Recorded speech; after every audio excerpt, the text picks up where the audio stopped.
I think, in my view, the situation here has become messy.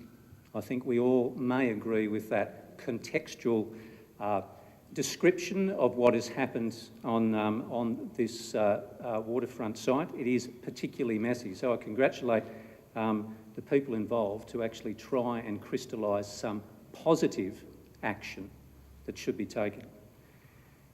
I'd like to refer to a couple of plans. There is a lot of strategic planning that happens on the Central Coast. Many people don't hear about it because it is wordy and it is long and by implication can be boring.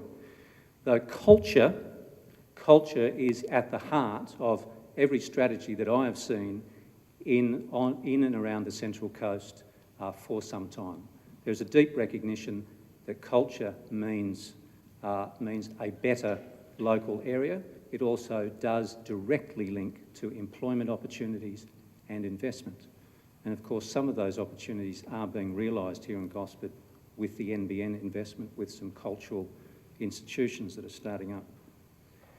So there is a consistent strategic message that I think that we should all remember, that many hundreds of people have contributed to strategies that support the cultural precinct, or what was in the, I believe, My Destiny, the city, Our Destiny plan, as a cultural hub. There was in fact a SketchUp, and I think Angelique has pulled that up in this particular timeline, excellent timeline on your seat. So there is consistency there, and I'd like to voice, first of all, there was without doubt an implicit social contract for this to happen. For 15 years, there was a great deal of angst about the school and whether it should stay or go. In fact, I think it stretched back even more than that, maybe 20 to 25 years when that was first mooted. Revisionism won't work in this regard. Only a couple of years ago, I mean, if you've been in the area for more than 5 years, you do realise that there's a long context to that. And there was a social contract that would be public utility, and the space there would be public utility. And I think everyone, when we articulate to people around who argue this case, that was a reality. Many of us were involved in it, and I think we should set the context that way. The last thing I really would like to mention is a word called ambition, and I believe some people may talk to that tonight. But it's my reflection that the Central Coast does not take its ambition seriously enough, and we often do get shortchanged by the funding investment authorities in Sydney and Canberra, but also private funds, superannuation and otherwise, because our ambitions are not significant enough.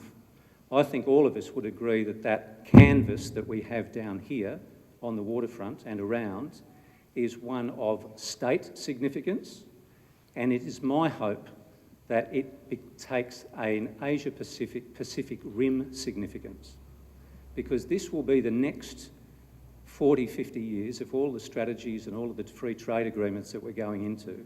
The Pacific will be the focus of the globe over the next 100 years. And what we have there on the waterfront is, quite frankly, a unique or a special space on that Pacific Rim, which could reflect our culture and our heritage and what we can do for the larger region. So I would hope that we actually look a little over the horizon and don't stump our ambitions on merely mouthed compromises of too much. So I think that we need to be ambitious on this.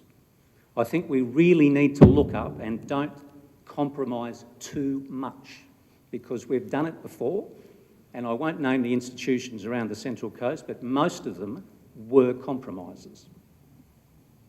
Most of what we have is not